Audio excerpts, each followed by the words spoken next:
welcome back to another stream. Does my mic work? Hello?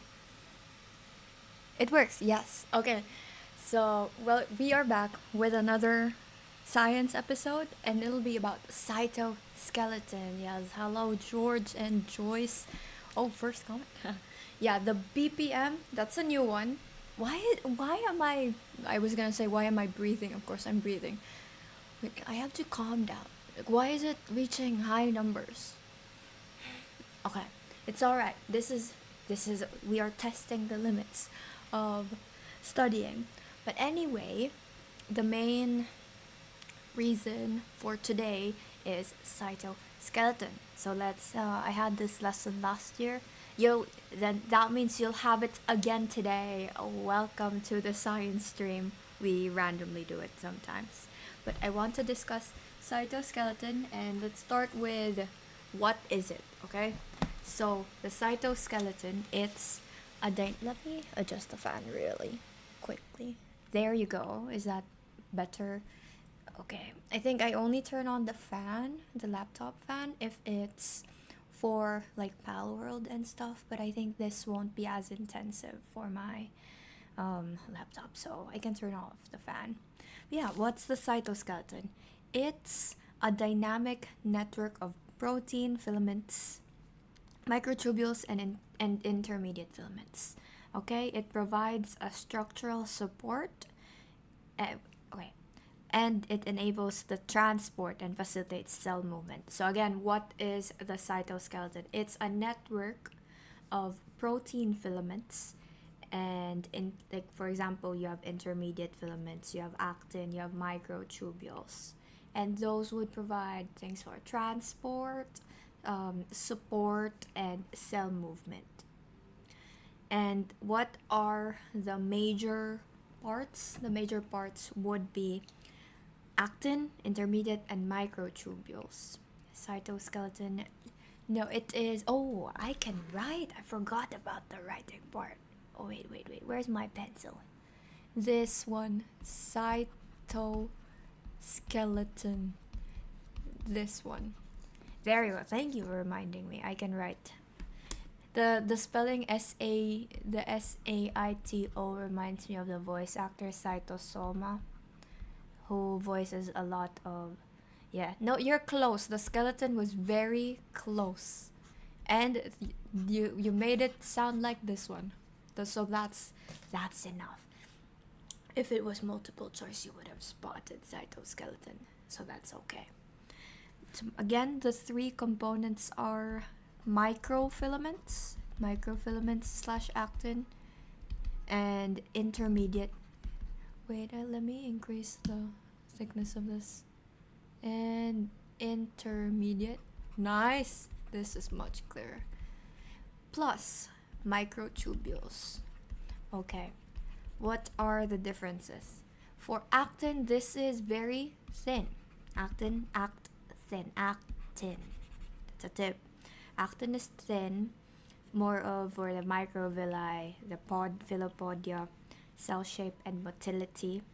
And intermediate would be more rope and for support. So that's your hair, like keratin. This is where we're at. And then you have microtubules, more of hollow tubes. So actin would be around 7 nanometers. Intermediate filaments would be around 10 nanometers, while microtubules are around 25 nanometers. So they're thicker compared to the actin.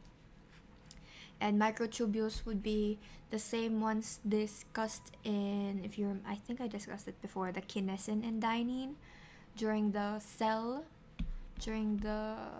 mitosis. So the microtubules are also involved there. Okay, so let me erase this one. What? Oh, there you go. Eraser. It's been a while since I wrote on this whiteboard, so I almost forgot that it works. Here. Alright, we have kinesin, and dynein.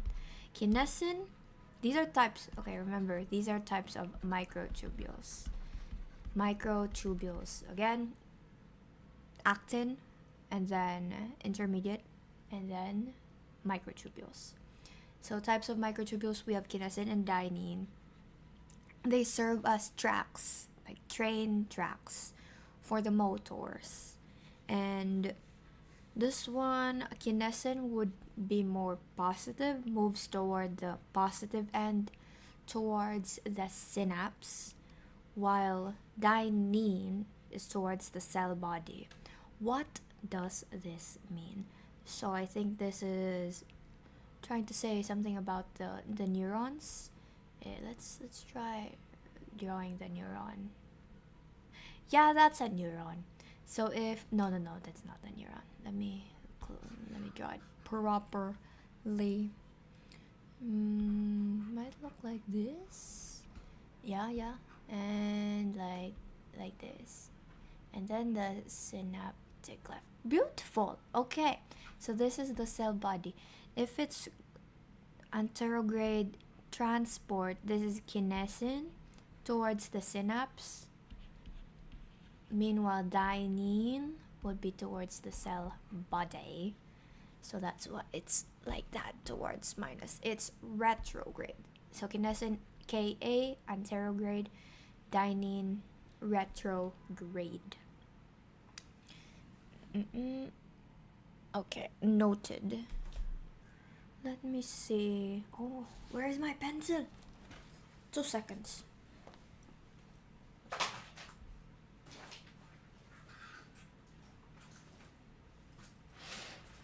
found it. Alright. So again, kinesin, anterograde, calm down. It's I know.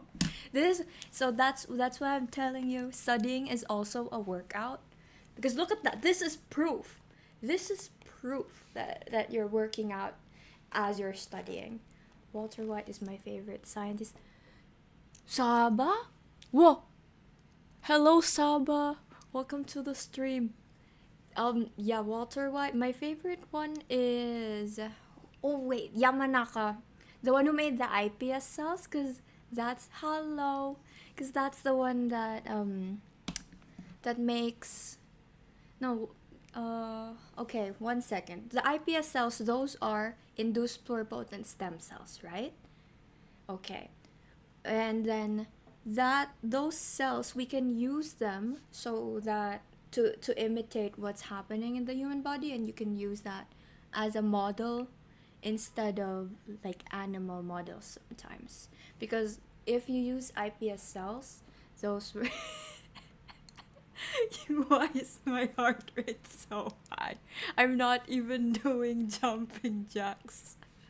It's imagine if like a shiny comes in 3 times within 10 minutes. It may have happened before in stream. I wish I was able to set up the heart rate monitor before. So yeah, one day, another Pal World stream that happens, where it reaches 150. Okay, so yeah, my favorite one so far is that one. Saba, I think this is your first time on stream, right? And Joyce Montano too. So welcome. Thank you for participating. We do Pal World and science. That's the 2 things in my brain. 50% Pal World. Playing Five Nights at Freddy with a heart rate monitor would be... Really? I haven't played it. Yes, it is funny. Thank you. I lurk sometimes too, but and then sometimes I forget that I have the what's this called, that I have the monitor, or that I have the whiteboard. But then my heart rate gives it away. I was like dig. But anyway, we have kinesin. Don't mind the fallen papers. They will appear later on. Again, that's just the concept. That the ones that felt, people usually freak out seeing me in chat, so I do it. Yeah, no problem. So again, there's kinesin and dynein. We did that one. Microtubules and dendrites. Dendrites receive the synaptic inputs. We know that one because that's related to neurons. Neurofilaments, that's the intermediate filaments earlier. And then in terms of diseases, we have if any of these, I am worried for your health. It's okay. It will calm down. Look at the this is my normal resting heart rate, so it's all right. Wait, why aren't the mini thingies popping in? Let me refresh the the stream buddies. There you go. And refresh this part. Okay. So for the diseases we have, if any of these go wrong, it'll be bad. So if you have defects in microtubule transport, then you might have Alzheimer's or ALS. If you have actin dysregulation, then you might have cancer cell metastasis. And then if you have intermediate filament mutations, then you might have some example would be skin fragility disorder. So yeah, those are interesting things that you might not want to happen to you. So try to be healthy. Right. So again, this is just the heart rate of an Isekai'd Night Empress scientist. Yeah, it takes energy to just isekai from world to world. So that's why it's like that. Mm-mm. You're yes, you're a fish in the ocean. Okay, so just as a review, what is the cytoskeleton? It's a dynamic network of protein filaments that provides structural support, transport, and movement and division. And what are the three major components? We know this. It's three. Actin, intermediate filaments, and then the third one, what was the third one? Microtubules. Okay. Now you can just go. I would presume that you would need oxygen, so just swim up. Okay, what motor proteins? If the question is what proteins go towards the positive end of the microtubules, positive towards the synapse, K. That is kinesin. And then what is the one that goes towards the negative end? That is dynein. Nice. Primary function of microtubules in neurons. What is it? Well, we know that it is for transport. We know that it's for transport. What about the role of cilia and flagella? So, cilia and flagella aid in cell motility. So, and you want them to be healthy because you want to keep them. If there's something wrong with them, that's when you get stuff like Alzheimer's, Parkinson's, ALS, and all of that. So, try to not make them, what's that called? Disappear. Alright, next. Which cytoskeleton? Oh, okay. Yo, we are all from Earth essentially. So, no, but yeah, it's just somewhere there. Maybe somewhere at the other side. Anywhere. But if in the terms of isekai, I exist everywhere. Just think of it that way. I might be behind you. I'm kidding. Anyway, so any defects would be Alzheimer's, Parkinson's, ALS, and then how does the actin dysfunction contribute to cancer progression? It enhances cell motility. And what is the key difference between the microtubule transport and actin based? Do not turn around. What is the key difference between microtubule based and actin based? It would be microtubules is long ranged, and then actin filaments drive the local stuff. Because microtubules, we mentioned it as about 25 nanometers before.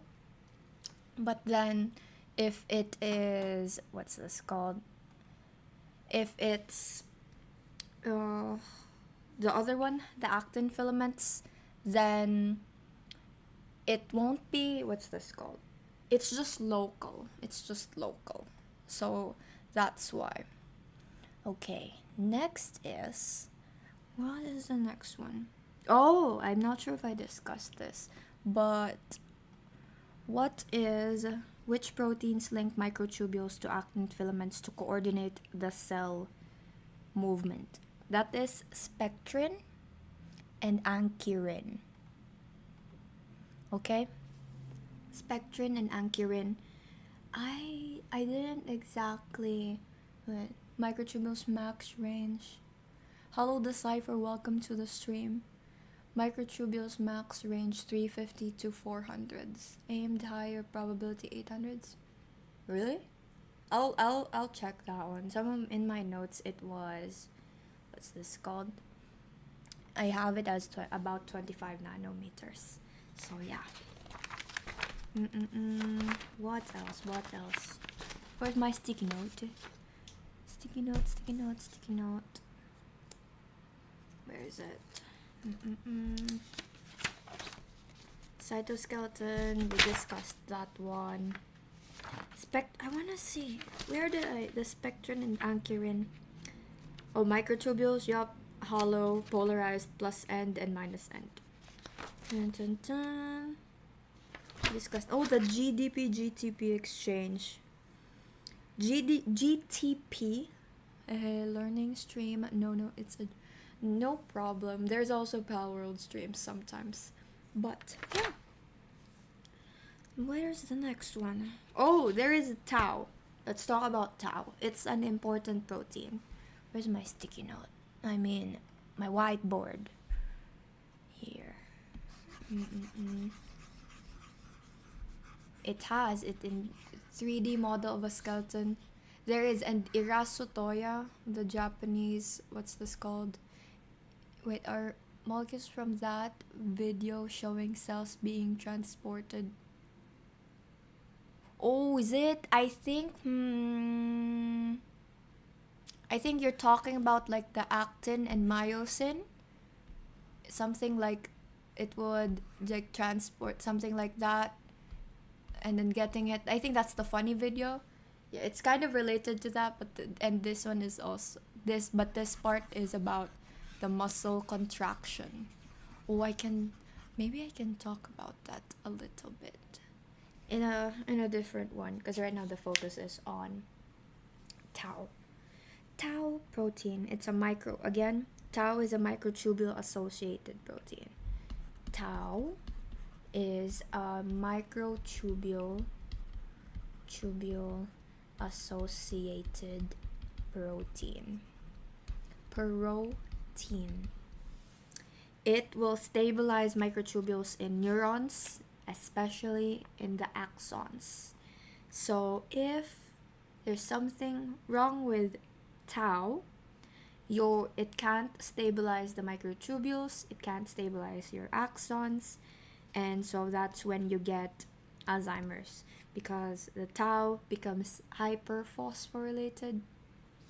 Skeleton dances, yeah. You can recreate it if it does. Yes, if you have a broken, normally tau, if it's okay, then it will stabilize your axons, and then axons, that is in neurons, right? But if your tau protein if there's something wrong with it, for example, it's very hyperphosphorylated, that just means it has like numerous phosphates attached to it, then it detaches from the microtubules, so it can't attach there anymore, and thus it will form tangles. Toxic tangles, like NFTs, neurofibrillary tangles, and thus you would get Alzheimer's.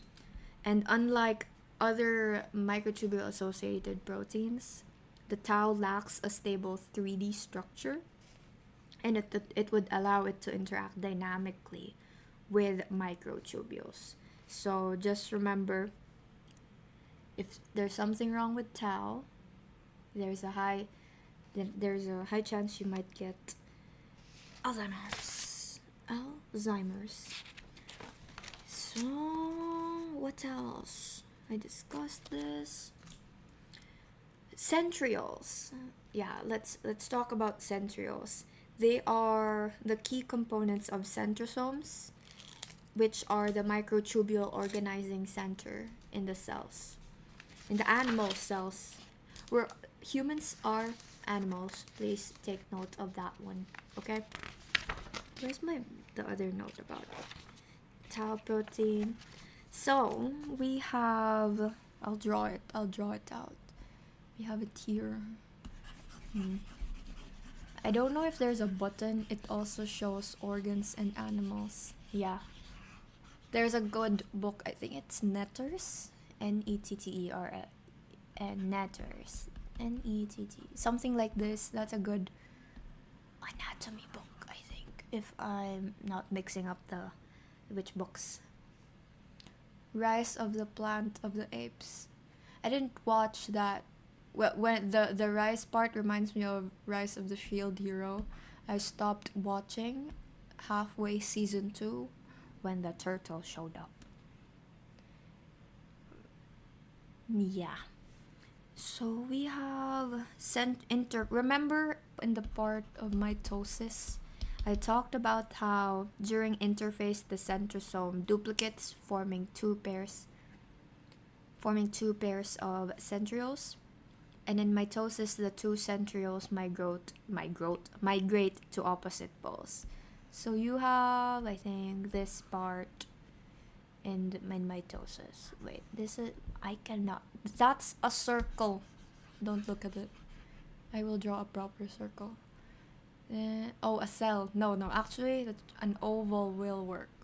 Because right now, this is in anaphase, I think. No. Nope. What am I trying to draw? This is metaphase. The middle plate. Yeah, this part. There, I remember.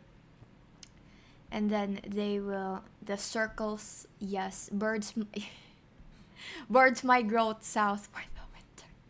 And it is the circlest circle, of course. Thank you for noticing the beautiful circle. They will try to grab, these are your chromosomes. And these are in mitosis. This is mitosis, right? Mitosis. This is metaphase.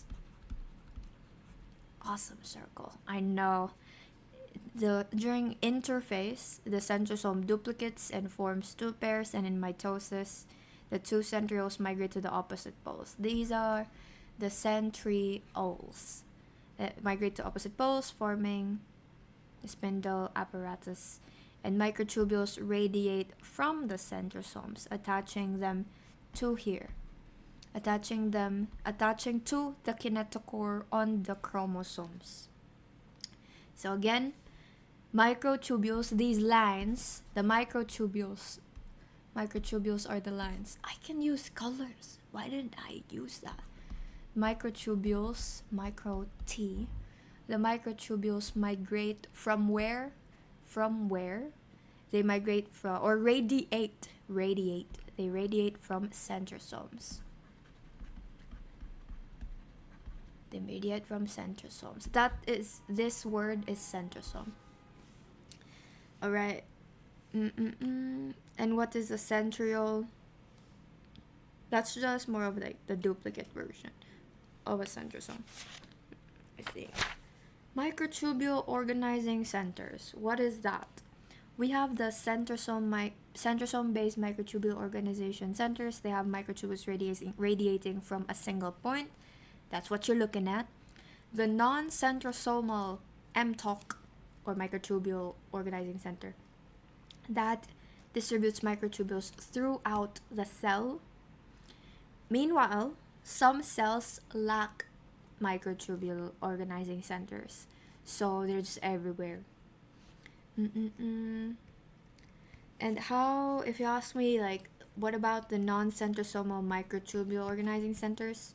The ones that would just distribute microtubules throughout the cell. And if the question is, how do they anchor microtubules outside the centrosome?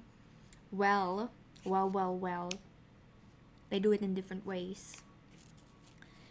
We have an electron micrograph. It's not in front. It's not here in front. But it's in front of me. There's an electrograph which shows how which shows the polarity. Sorry if it was said already. But what do the microtubules do with those chromosomes? Cool question. Keep that up.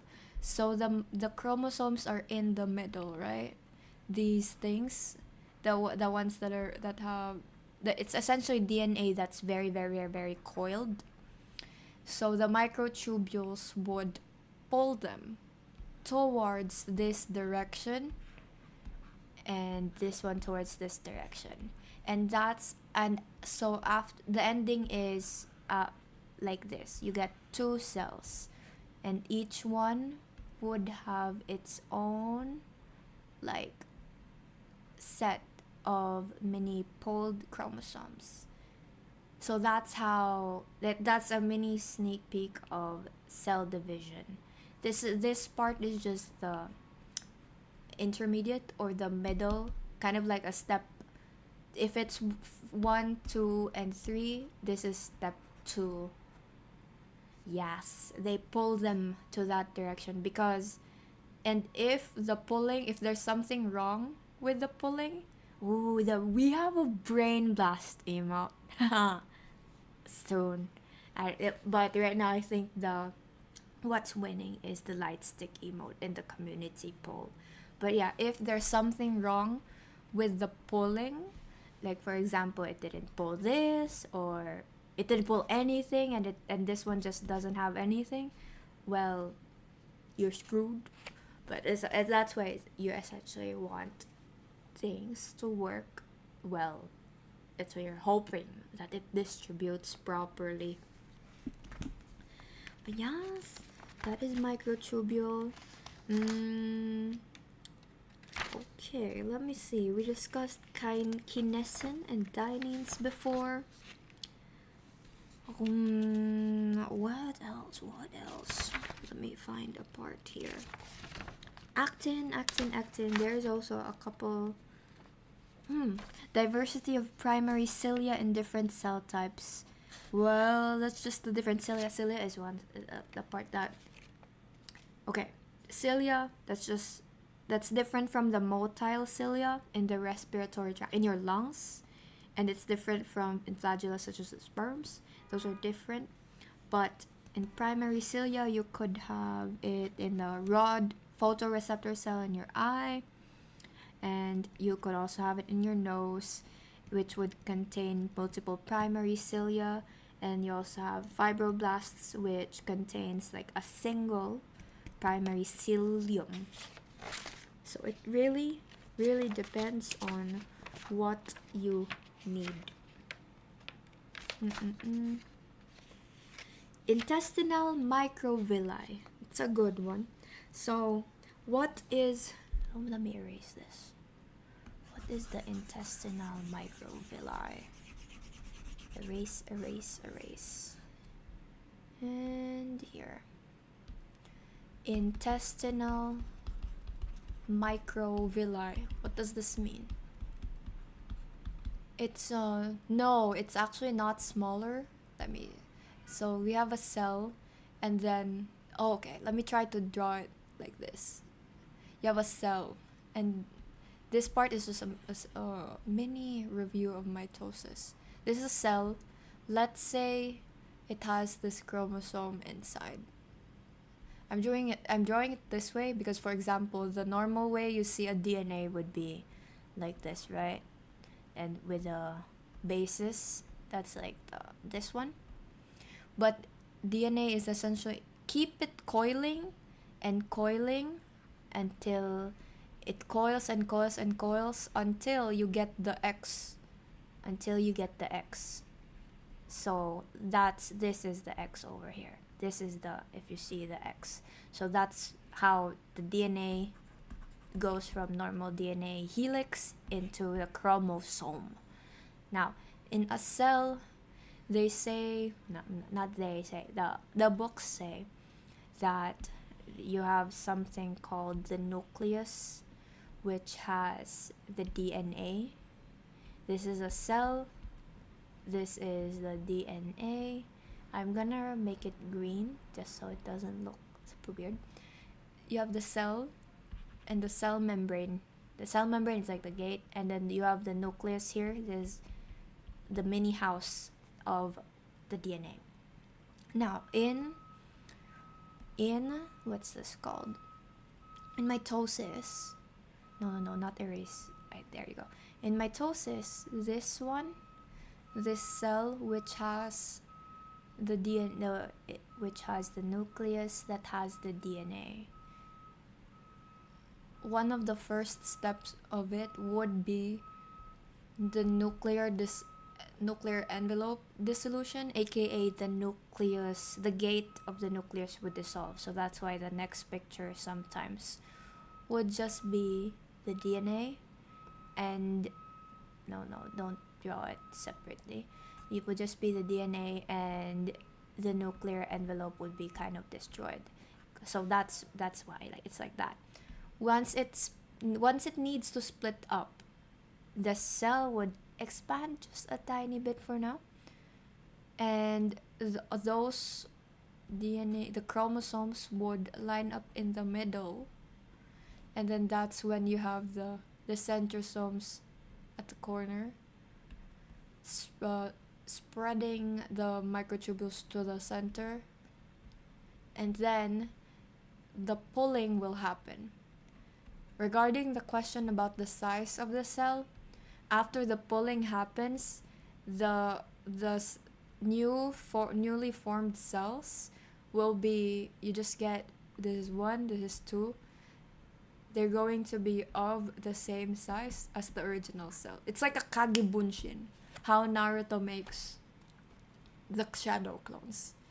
So, but in this case, he's just making it, instead of this Naruto multiplying into like making another clone, he's making two. He's making 2 of them at the same time while he disappears. So because he literally splits into 2, but the split is of the same one. Yeah, that is right now legitly what's happening at this very moment inside your body, and a lot of them are doing that one. They split it. Oh, and there's an interesting link to aging and immortality, because as the cell splits, okay, remember the part where this is the cell, you have the nucleus, and you have the DNA, right? Now imagine this is a newly split cell. We now have the offspring one, this one. This DNA inside might have shorter telomeres. So what's a telomere? Essentially, that's the end of a DNA. Because whenever they would need to like multiplicate, whenever it tries to duplicate itself and all that, sometimes most of the time, the ends aren't exactly copied either properly or well protected. So each time it becomes a bit shorter. A little bit, slowly, but surely. So that's why some scientists are trying to fix this. It's called telomere shortening. So there might be some articles saying, oh, that's the key to immortality and stuff like that. There's a lot of groups working on that. Orochimaru, if you've watched Naruto, might be working on this one. Maybe. But yeah, that is one angle you can try to look at if you would like to live longer or forever. Yeah. Where next? Okay. Experimental questions. How can we set up experiments to test if we have increased microtubule polymerization, aka if we're making too much of them. Yes, I'll rewatch this in case if I need to retake my test. For sure. Thank you. Yes. Good luck with the current test or the retake of the test. Mm-mm-mm. To test if you have increased microtubule polymerization, well, we can do a couple of things. We could do cell culture, which is commonly done in the lab.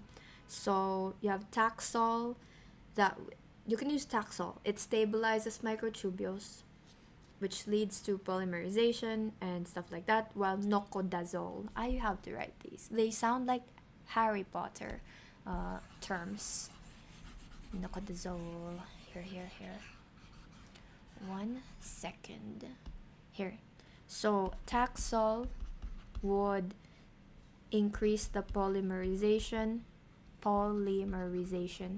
while Nocodazole disrupts it and reduce the mTOX, aka the microtubule organizing centers. So you can just check it out using a cell culture and treatment. These are the treatments to say.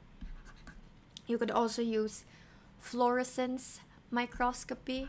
This is my attempt to draw a microscope, something like this, and you put them here, and this is the base. That looks like a microscope, or it looks like Wall-E. Ha. Okay, so going back, fluorescence microscopy. You could do immunostaining with alpha tubulin and gamma tubulin, and it would allow visualization of polymerization. Because Taxol treated cells would display the dense stabilized microtubules, while Nocodazole would lack the microtubules, because remember, Nocodazole disrupts it. Alpha tubulin overexpression should increase the centrosome microtubule organization. And yeah, you could just see it. That's it. Is it a face? It kind of reminds me of a character, but I just don't know which one. If we find out which one that is, that would be funny. Okay. Oh, if the question. Okay, the next question's interesting. One moment. Here. If the question was, design an experiment to compare the polymerization in axons versus dendrites during neuronal development. We have just remember that axons and dendrites are different, and you can use the cell culture earlier and fluorescence microscopy as well. And so as for the setup, you could use primary hippocampal neurons. What are those? Okay, so for the neurons, you could just go from, I would suggest IPS, induced pluripotent stem cells maybe, and then differentiate that into, IPS into the neurons, and then maybe the hippocampal versions if possible. And then you got gifted.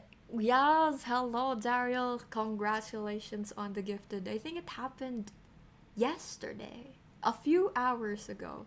So yeah, welcome to the stream. I do Pal World and Science. It just fluctuates. Yes, strong dab. Wait, I'll also type in here. This one's my current favorite. This is a funny face. But yeah, so far I who am I? Let me introduce myself.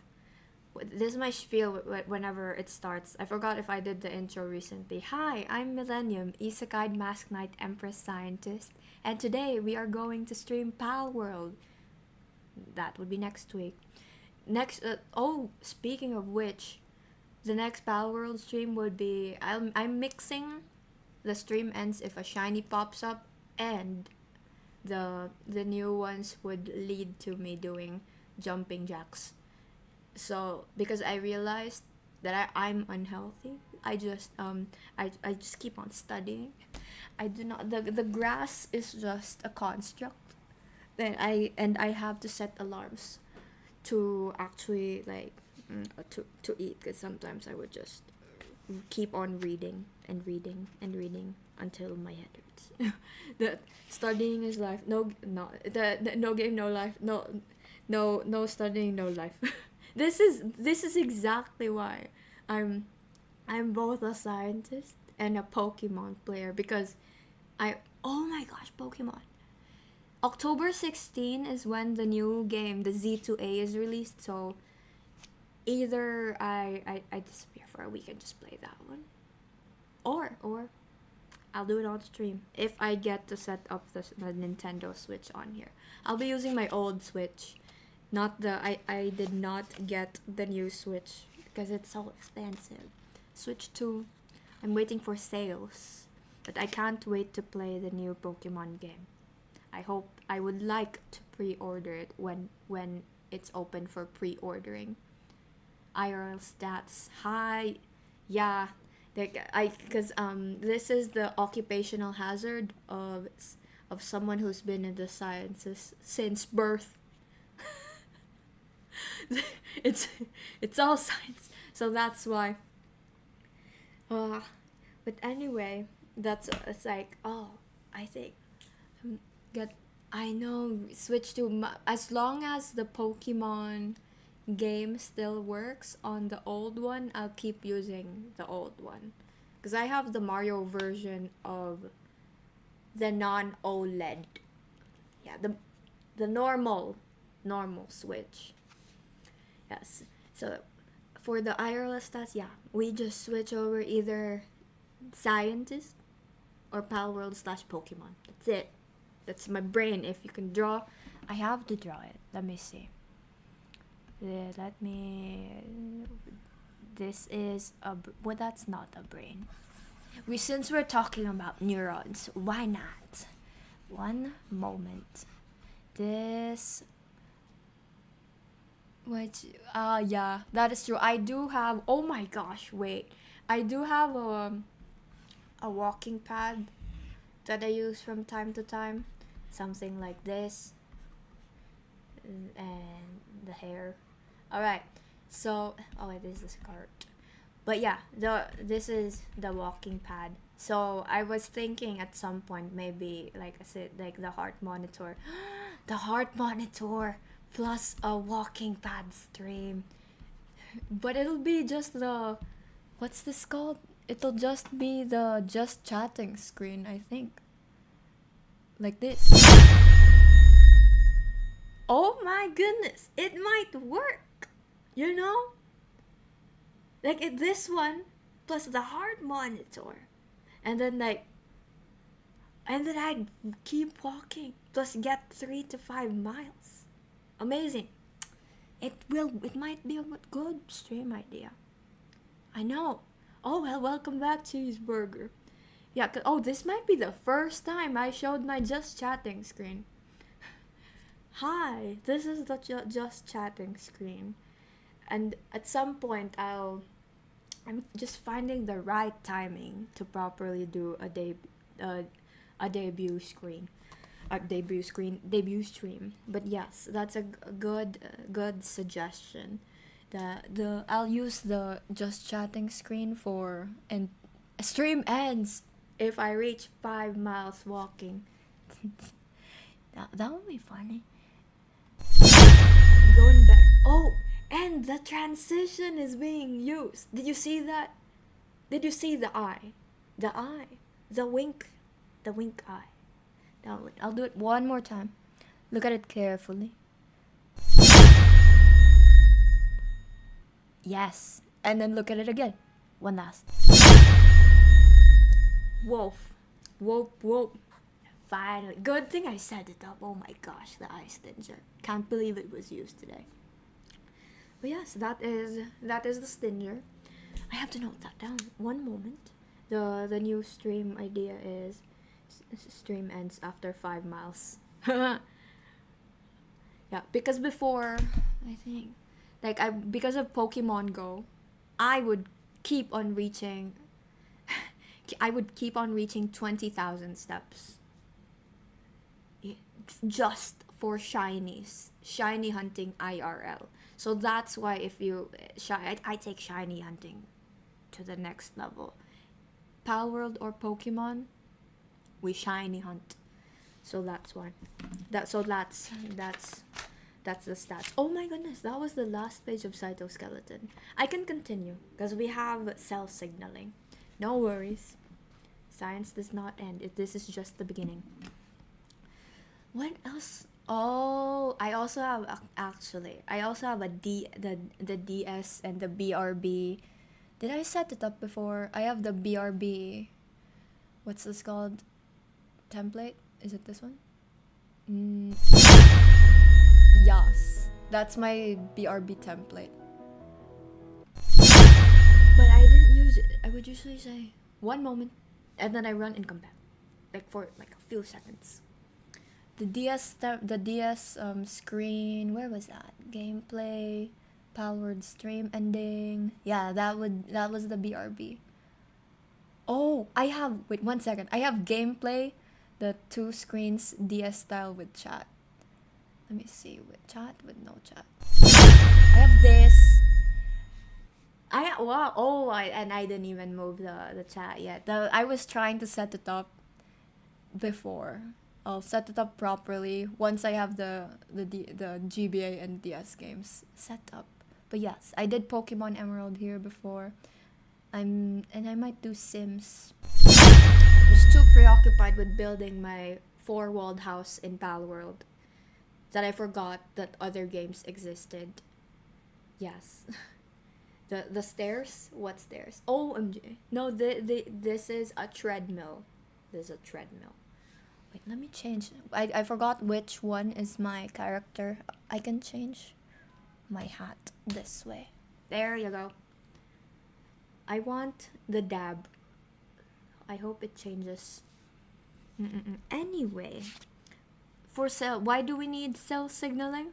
Cell signaling is essential for communication between cells. Why? Okay, question. Why would cells need to communicate? Because that's for growth, that's for differentiation, immune response, and tissue homeostasis. If your cells do not talk to each other, you will die. No, not die. You might just faint, but not the stairs, the transition stairs. Ah, yes. Back to, I know that it fluctuates. That's what I'm telling you. It's either Pal World or science. I could, and I want to play. No, focus on cell signaling. What kind of junctions exist and what are the examples? Tight junctions and adherence junctions. Tight junctions would be a barrier, a very selective barrier. It's a very, what's the heart? Why is the heart rate not changing? I was gonna say it paused. It actually paused. Why?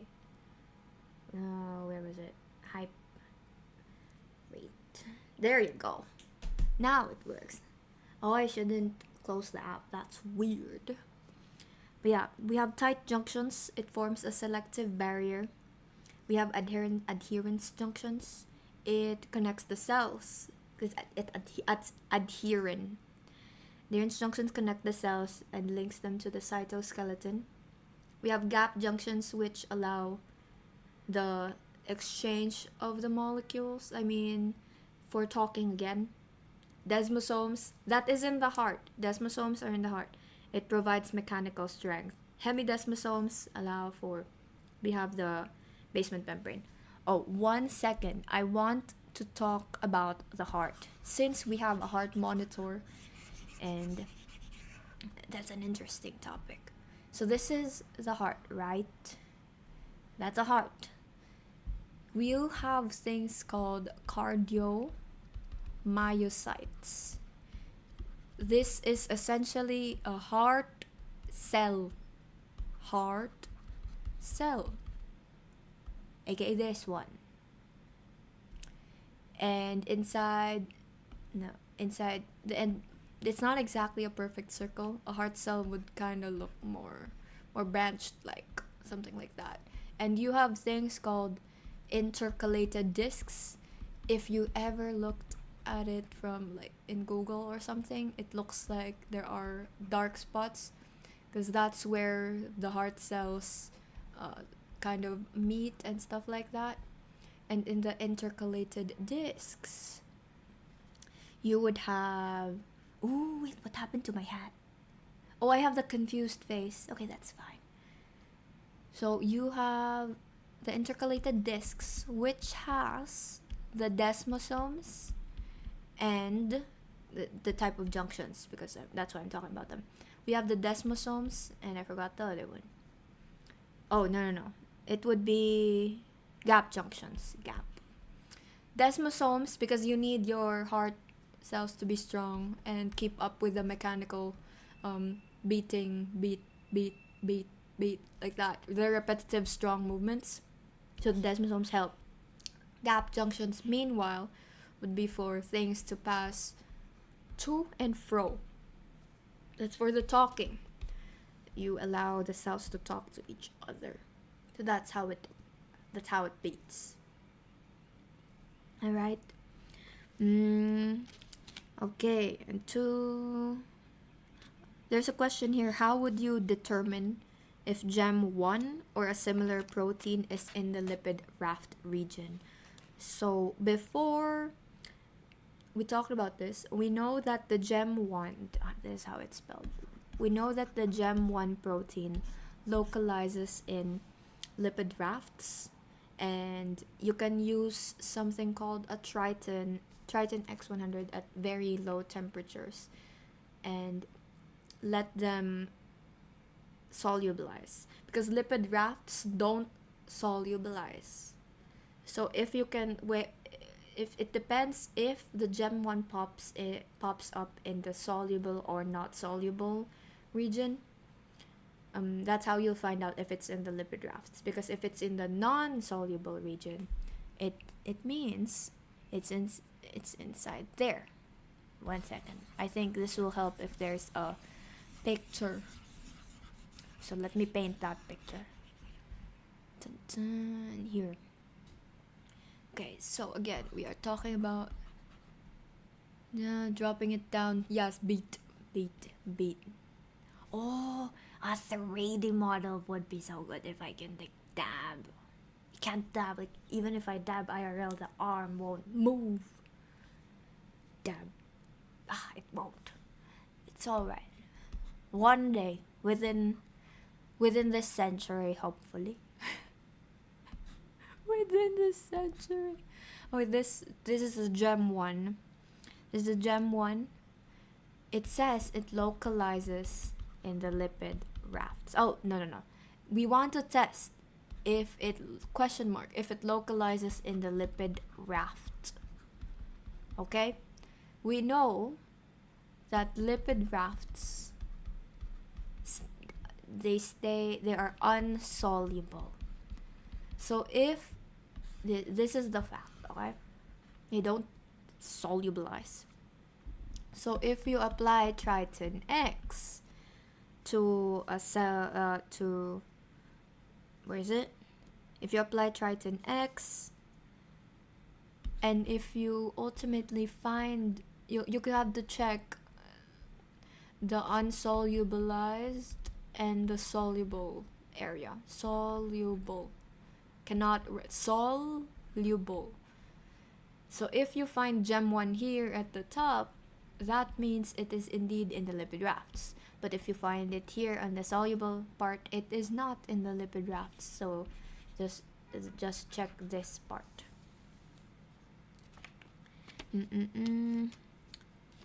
Well, let's see. So test whether adherence junctions determine tight junction formation. Let me write that down really quickly. Adherence junctions test. If I want to test if adherence. Oh, the emotes are so cute. Thank you for using emotes. It helps. I like colors. Let me see. Like this, the dab, strong dab. There you go. Yeah, adherence junctions. I want to test if adherence junctions lead to the TJ formation, tight junction formation, we can do an E-cadherin knockout. Okay, stay with me. What does that mean? So, first, use CRISPR. What is CRISPR? Clustered, regularly interspaced, short palindromic repeats. It essentially cuts the DNA, removes the one that you don't want. If you do CRISPR interference, okay? So use CRISPR to cause the knockout, to knock out E-cadherin. And how I said the thing, the CRISPR, clustered, regularly interspaced, short palindromic repeats. Yes, we said the thing. If you knock out E-cadherin, the gene, that means it can't produce the mRNA, and then it can't produce, and that means you don't get the E-cadherin protein. Alright?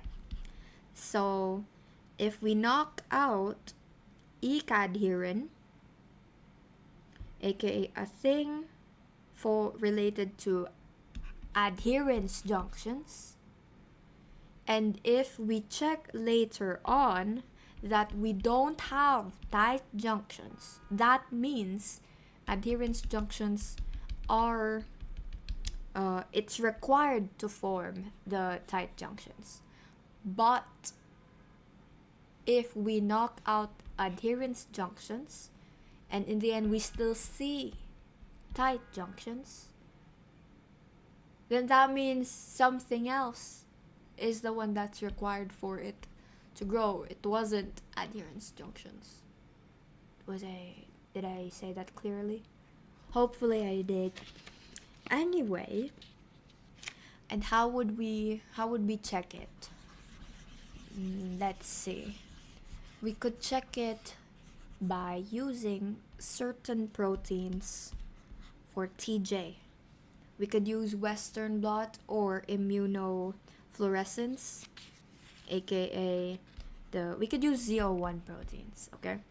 If we blot or immunofluoresce for Z01 and we don't see it, that means we can't see tight junctions. Okay? And that means adherence junctions were needed. Next is bacteria in the GI tract can produce LPS, lipopolysaccharides, which under normal conditions do not enter the bloodstream. So LPS normally does not enter the blood. This is the bloodstream. Like squiggly. Okay? Because why can't they enter? Because you have the tight junctions, aka the gates, properly working. But if the gates are broken, if you watch Attack on Titan, you know what it means. If what were the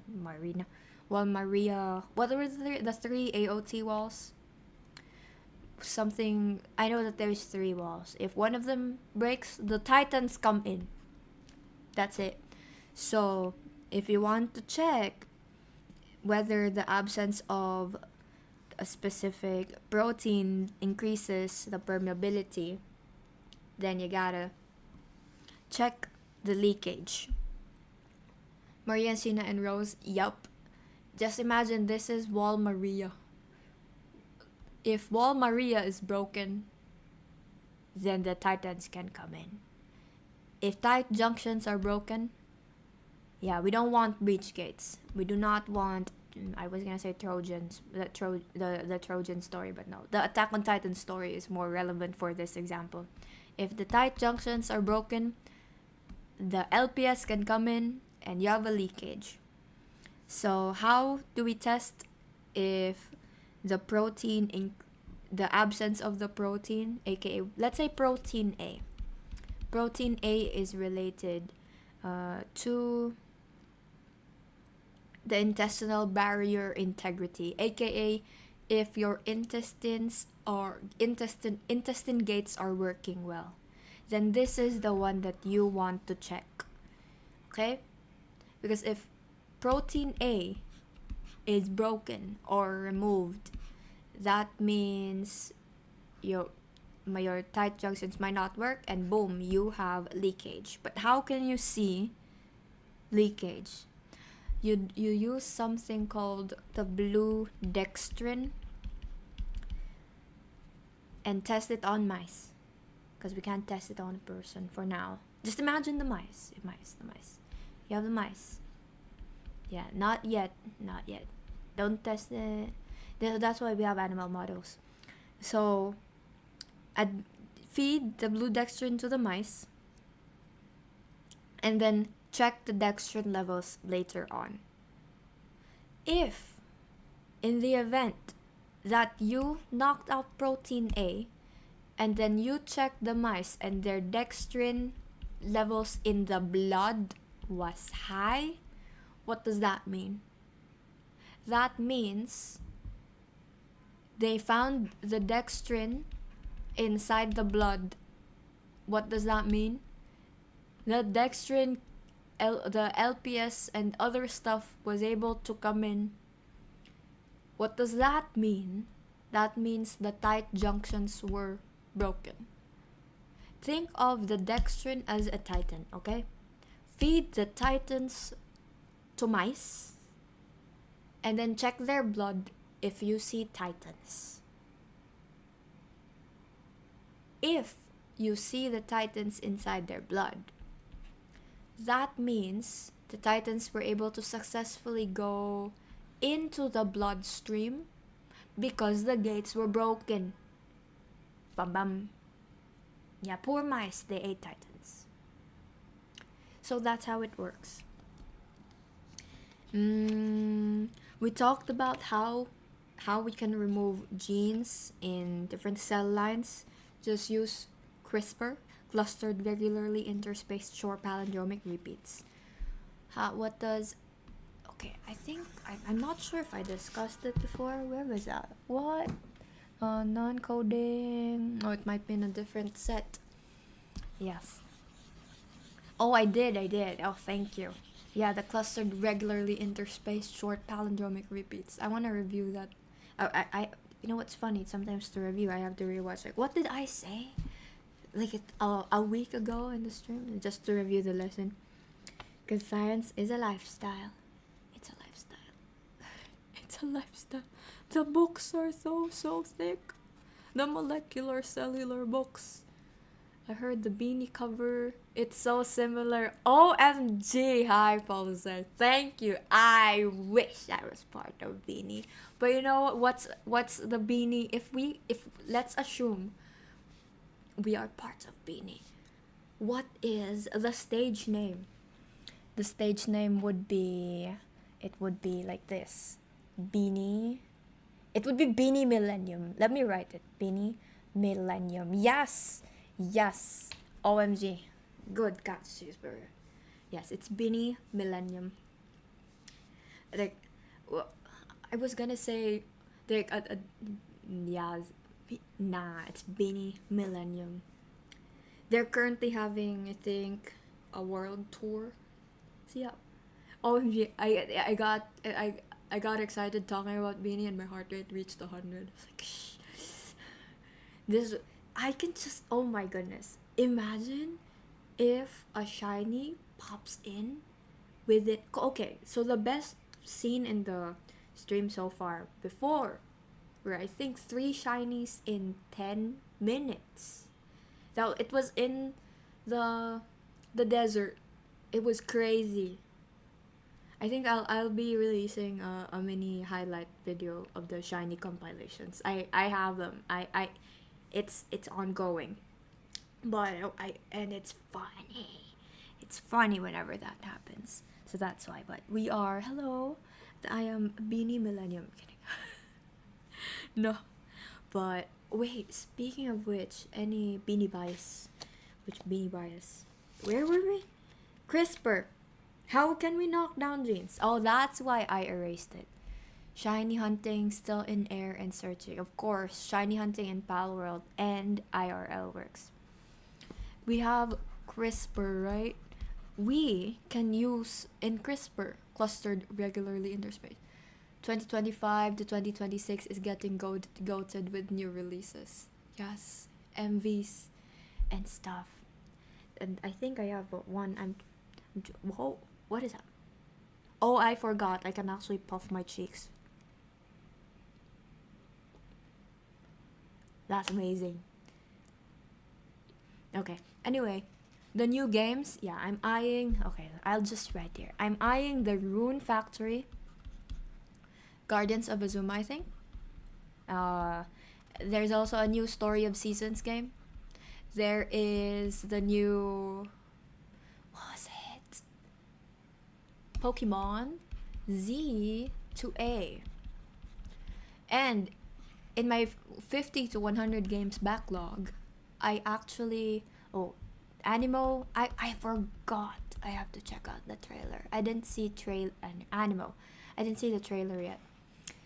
In my backlog, I actually have Story of Seasons, the Friends of Mineral Town, both on Steam and in my Switch. I played it on Switch, but I want to make. I can restart it on Steam, because Steam it's easier to. Let me see. But Echo might want to check it out. Okay, for mobile games right now, Squad Busters. That's the one I've been playing. I could wait until Altus releases another Persona 5 remake under a brand new name. Yeah. We have so many backlogs. I also have The Sims 1 to 4, I think, as a backlog, but I think I'll do a mixture of Pal World and Story of Seasons. I still have to try it myself first and check if it works on stream, and then I will stream it, just as a mini alternating Pal World break. But yeah, if ever like I need to alternate it, hopefully, I aim hopefully I can like stream a bit more. I'll maybe sometime middle or after the middle of July. But right now I'm trying to like work on a thing, so that's why it's only once a week streams, or and plus the random science streams. So that's why the schedule is like this. But yeah, if I post a waiting room, I'm gonna be there. But if I don't, then it's not. But if I don't post it, then there is no stream. Wait, what is this? Atlas keeps on remastering Persona. Where is the Shin Megami Tensei remaster? I also would like okay, I know they made Ruby and Sapphire already. The Omega Ruby and Alpha Sapphire.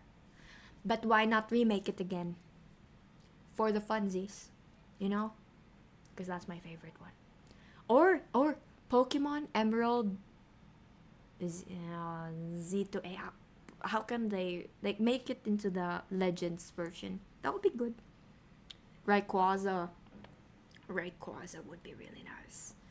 The Rayquaza and Deoxys Mirage Island. I still remember it. It's a good Kyogre. Yeah. Remake Pokemon Sapphire. Yes. Remake Emerald RBS Ruby Emerald Ruby RS Ruby Sapphire Emerald RSE. They gotta remake that one. I don't know if it's possible actually for them to also put it on stream. It's gonna be on Switch only. Anyway, how would we determine if a junction protein is upregulated? RW. Yeah, I was like mixing up the letters. How can we determine if a junction protein is upregulated? Good question. So we can do Western and qPCR. Because in the Western blot, we can check the protein, but with the qPCR, that's quantitative polymerase chain reaction, you can actually see if the mRNA levels are increased. So let me see why. Oh, I have anyone note down what I wrote here for games, or we'll just remember it. No, because the current ones are still a bit expensive. It's about like $40 to $60 sometimes for some of these games, and I'm like, I would like to buy groceries first, maybe. Wait. Or the devs give us keys. So that's why some of the games I was able to play them, because most of those we have the free keys. Yay. Okay, we have Western and we have PCR. What can we see in a Western lot? We can see the protein amount here, but for PCR, qPCR, we can see mRNA amount. So how can we check for protein upregulation? Well, we can extract the RNA first, extract the RNA, and then you make it into the cDNA, and then use the specific primers to check if the mRNA went up or down. So if it's upregulated, then a thing called CT, the CT value will be higher. So that's how you check if it went up. How can we determine the size of different proteins? Very, very good question, notebook. Oh, I can actually make it brighter. I forgot that my screen on my own end, the brightness was too low. Okay. So we can use SDS page. What is this? I think I discussed it before. It's sodium dodecyl sulfate polymerase. What's the A? I forgot the A. Polymerase something gel electrophoresis. Acrylamide, I think is A. But for this, yes, online. There's an online Zoom class where we talk about Love Live Ice Cream, Pal World, Pokemon, and science all at once. This is why it's fun. It's not. We try to not confuse ourselves. We just mix it all in our heads, like salad, like halo-halo, like adobo, like sinigang. It's all in there. Side note: ketchup with sinigang is good. That's a good mixture. Mango slices with rice is also a good mixture. And milk comes before cereal. And sock shoe, not sock shoe. Yes, those might be crazy takes, but that's it. Anyway, how can we determine the size of 3 different proteins? You first treat the proteins with SDS, so we can give them a uniform negative charge. Okay, what does that mean? We have this protein. Ketchup with sinigang, yes. I saying ketchup with sinigang while writing protein with the negative charges, yes. No. Trust me. For some reason it's like sweet and sour, but more of the sweet ones. Use Del Monte. Ketchup with sinigang. I used to mix toyo and ketchup at the same time. And there's also specific food where a specific ketchup would taste better. For example, if you eat there's some food where UFC banana ketchup tastes better on it. There's some that works with papa ketchup better. There's some where you use Del Monte or Heinz. And then there's like use gravy for this one. Food takes. Hello, trash taste. Welcome to the stream. Imagine if they pop up. Anyway, we have the protein. Coat them with negative charges. Uniform negative charge. So that... Wait, you have the 3 proteins, right? Coat them all with negative charge, so only the sizes would matter. And then you have the gel. Load them here at the top. And then they would then travel from top to bottom or left to right, depending on how the gel wouldn't be a VTuber, so weird bizarre taste. Nah, it's called normal tastes. Yes. Ketchup on sitting up. Anyway, where is the... Oh, yeah. It depends on how the proteins travel. Because here only the sizes would matter. What do you mean how?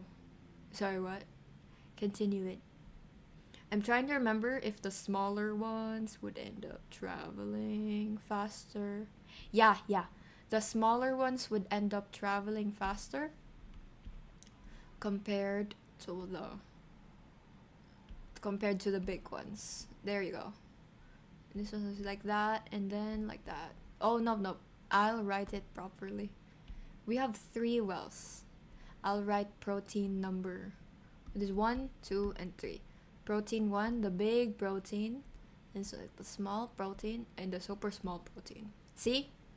This one traveled farther after about 1.5 hours. Or 45 minutes to 1.5. Depends. But that's how you determine the sizes. Do I speak Spanish? I'm... To an extent that Dora has taught us. Abre is open, Sierra is closed. Thank you, Dora the Explorer, for teaching us the very basics. But no, I don't. Small protein, just a dash. Yes, it goes quickly. So we finished that part of the lesson, and now we can talk about our non-coding RNA. Talk about non-coding RNA. Alright? Let's go with the central dogma. What is the central dogma? Anyone know? It's DNA to mRNA to protein. Okay, because I'm talking about that. Because non-coding... Wait, let me erase this. I'm talking about this one because... Let's see. ncRNAs, the non-coding RNAs, they don't encode proteins, but they play critical roles in gene regulation. Because normally, I mentioned before here, the central dogma is going from DNA to RNA to protein. But there are during the sun. Oh, okay, cool. Some RNAs do not actually become proteins. Some of them are just, what's this called? Some of them just don't, and would just use, what's this called? They would just do some central control or central role in the gene expression. So that's how they work. And RNA likely plays a key role in the origin of life. Hello Jared. This will surely be useful for a 12th grade science class I do not have yet. Of course, keep learning. And once you reach the 12th grade science class, which will happen either within this year or within the next few years, you'll be ready. A. Dab. Okay. Now, RNA likely plays a key role in the origin of life. Just remember that. Because before the proteins, the RNA world hypothesis proposes that RNA function both as a genetic material and as a catalyst. However, over time, DNA took over as a more stable, what's this? It is in a few months, but this definitely, it's very, very useful. Don't forget, if there's something that you have to remember, I think, at this trio, the DNA to RNA to protein, is a very, very important thing. Yes. And where else? Over time, DNA takes over as a more stable thing for genetic information, and the proteins would become specialized catalysts. However, RNA is still important. Don't fret. It's still important and it's crucial for regulation. So it's still there. They're like the guards. Before they were the main characters, but now they're the important side characters that are still important. So you can't remove them from the story. Right. And there's also a thing called junk DNA before. Yes. Thank you, Joy. Welcome to the stream. Yeah, there's a thing called junk DNA before. And just because a DNA segment's function is not clear, it doesn't mean it's non-functional. Because the junk DNA contains some elements like the non-coding RNAs and other stuff that's for genome regulation.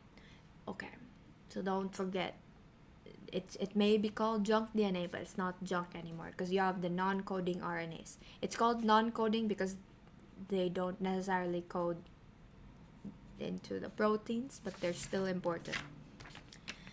Okay, RNA-seq with Illumina, they convert. Okay, RNA-seq uses fragmented RNA,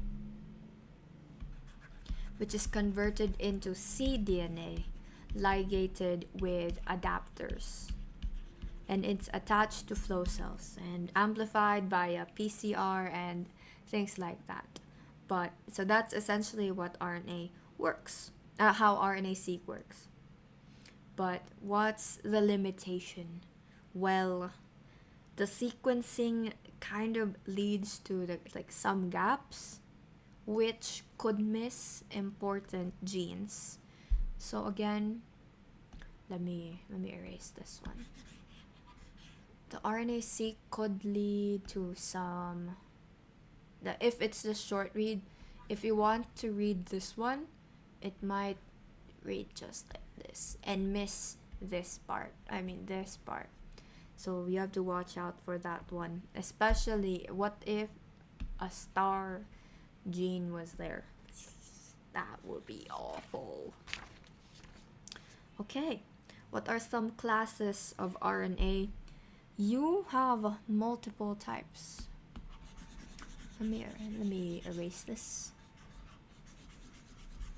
You have multiple types of RNA. It is miRNA, siRNA, piRNA. These would be for regulation. Meanwhile, the tRNA, it's for translation. This one is, if you remember the translation, I didn't talk about it yet in like a protein translation lesson. What book? It's a thing called My Notes.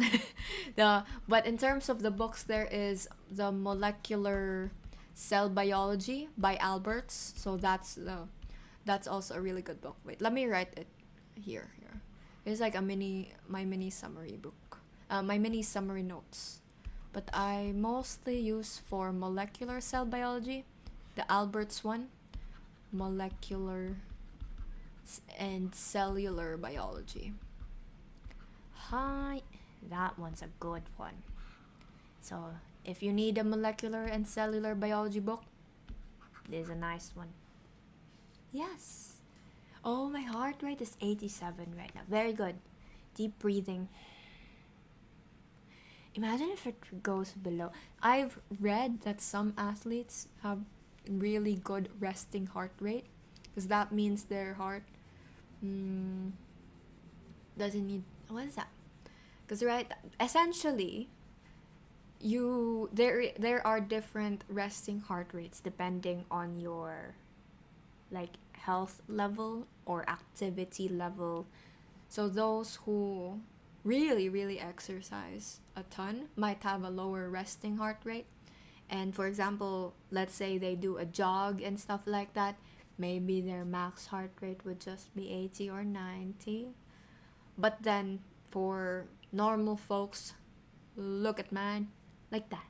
And then if you saw the previous stream, so 10 sets up. Was am I just asthmatic? What is it? Why is that why?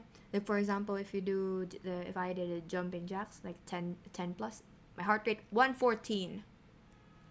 It reveals a ton. So okay, tRNA translation. Oh, I was gonna draw the tRNA. You have a ribosome. The ribosome is what helps translate the mRNA into protein. This is your mRNA. And then the ribosome, you have the E, P, and A slots.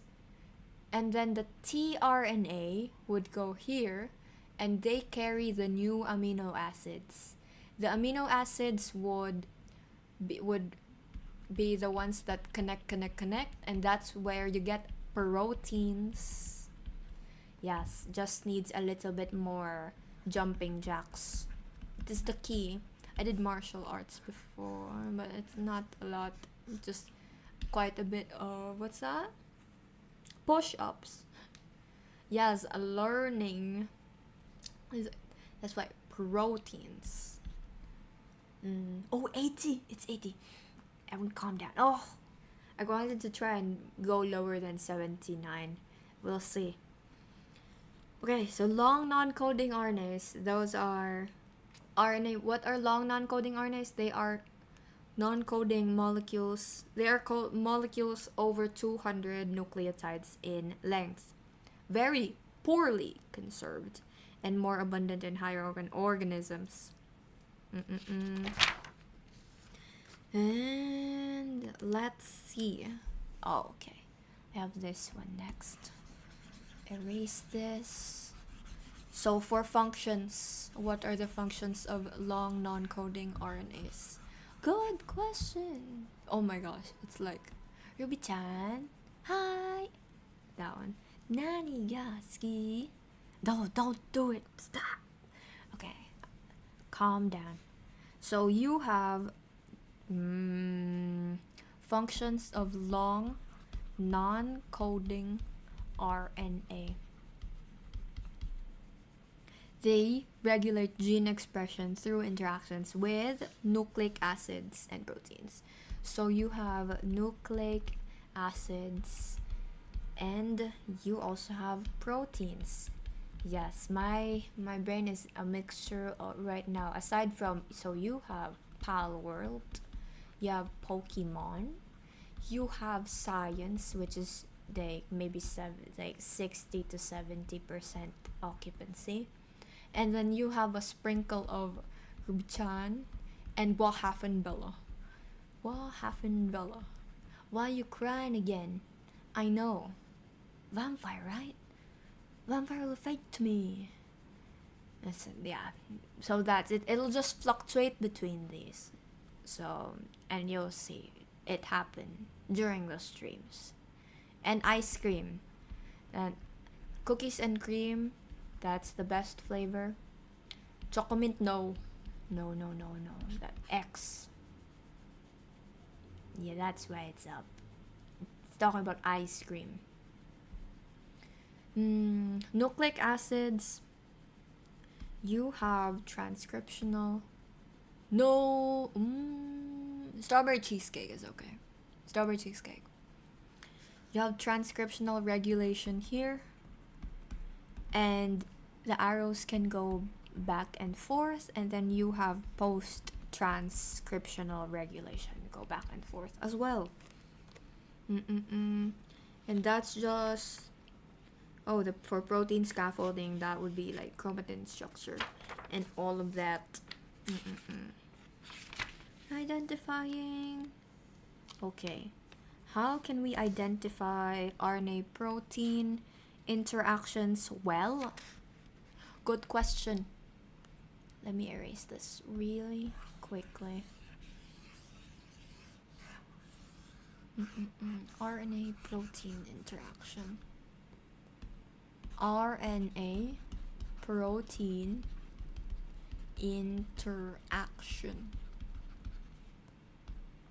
Alright. You can use cross-linking and wrap.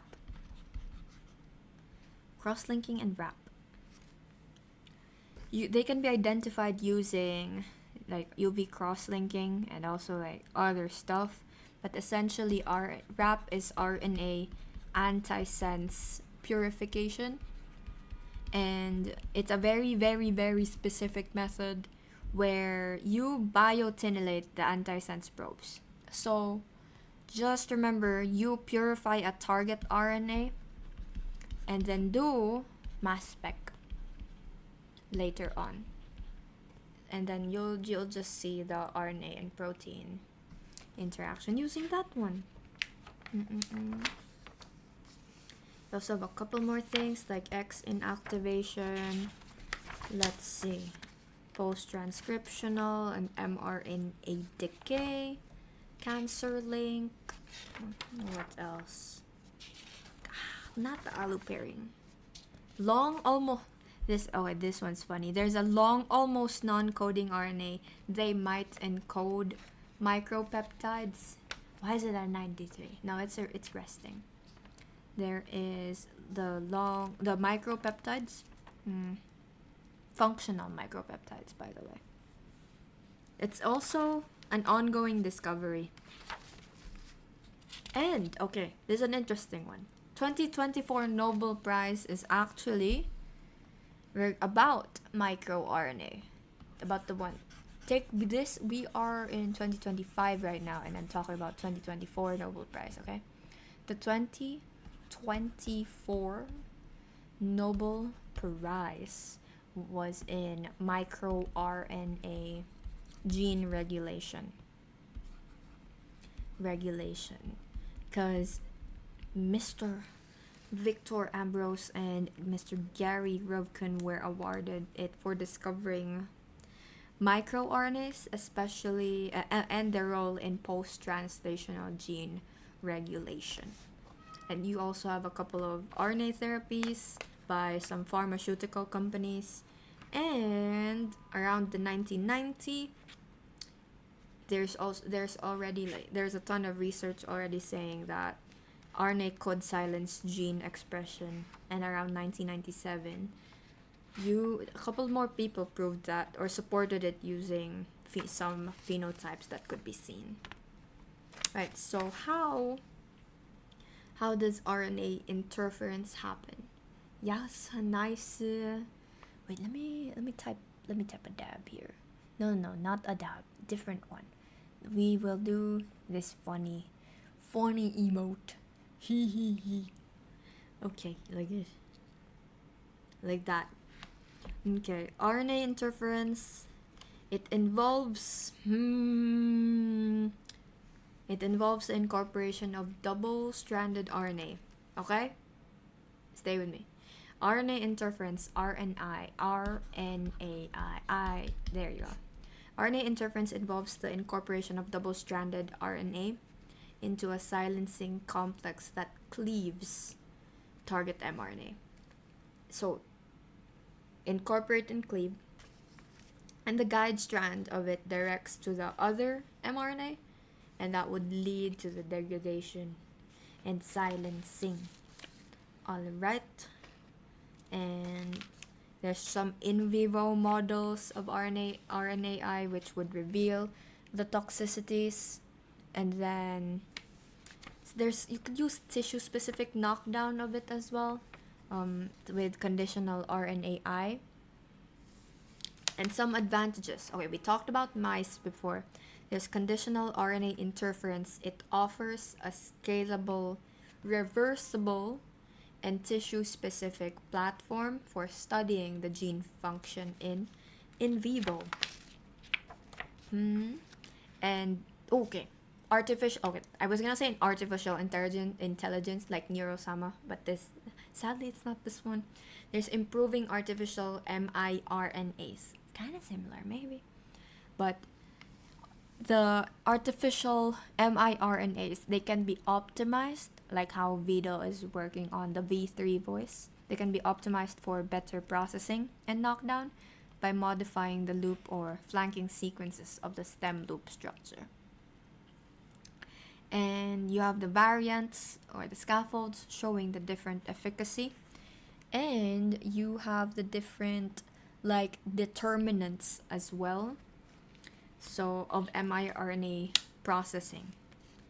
There's like different biogenesis and function and virus. Let's talk about viruses. 1 second. Because for viruses, you can actually use them to study it. Let me erase this part. We know viruses, right? There might be a certain very, very famous virus we've heard of in the last few years. I wonder what that is. SARS-CoV-2 virus. That one. Sounds familiar? Yeah. Okay, so for artificial mRNA, they can be engineered into AAV vectors for delivery into the cells or tissues. So, bam, you can put them inside there. So, there's something called AAV9 vectors, which you can use to maybe fix stuff in the nervous system. And just a couple more in neuronal cells also. So you have, remember the induced pluripotent stem cells earlier. You can make that into neurons, and you can put in the AAV9 into it, and then check and target stuff, or depends on what you're trying to check actually. In vivo delivery to mice and stuff like that. Okay, question time. What distinguishes long non-coding RNAs from microRNAs and siRNAs? Long non-coding RNAs, greater than 200 nucleotides. But miRNAs and siRNAs are, I think it's silence. It's silent. They silence mRNA by directing them to degradation. So again, long non-coding versus, wait, let me draw. I can actually write it. I remember it had something to do with the what? The OMG. Okay, good question. I mean, that one is the microtubules. Good memory. This one is also, this question right now is asking about long RNAs and versus the miRNAs. Like this one would be, they're like this one is the 200. It's a bit long, and then it's for more of regulation, and scaffolding and transcription. Meanwhile, miRNA is for, this one is related to mRNA and for degradation. Nice. And how does long non-coding RNA, not that one. What is the significance of circular RNAs in cancer biology? I don't think I mentioned this before, but circular RNAs is formed from back splicing and is overexpressed in some cancers. Again, circular RNAs is formed from back splicing and is overexpressed in multiple cancers, and it may function independently and act as a sponge. How would we identify proteins that interact with specific long non-coding RNAs? Perform RAP, RNA purification, and mass spec. How to confirm that a long non-coding RNA enhances translation of an mRNA? Well, you co-express the long non-coding RNA with a tagged target mRNA. And then you check using Western blot and all of that. How do you test whether a long non-coding RNA triggers decay? Half-life assays would work. How half-life is okay, let's say if it is 100 life, you're trying to see this time from it to go from 100 to 50 HP. That's the half-life. And from 50 to 25, that's same as this T. So let's say it takes like 1 year for it. Also 1 year for it to half and half and half and half and half. Until it's almost not there anymore. How to visualize where the long non-coding RNA is in the nucleus? We can use RNA fish. RNA fish. Fish. Let me write this. This one's a long word. What is fish? Fish is not this one. Fish is fluorescence in situ hybridization. This is fish. What is that? It's a technique, period. You use RNA fish and immunofluorescence to detect co-localization with other nuclear bodies. Alright?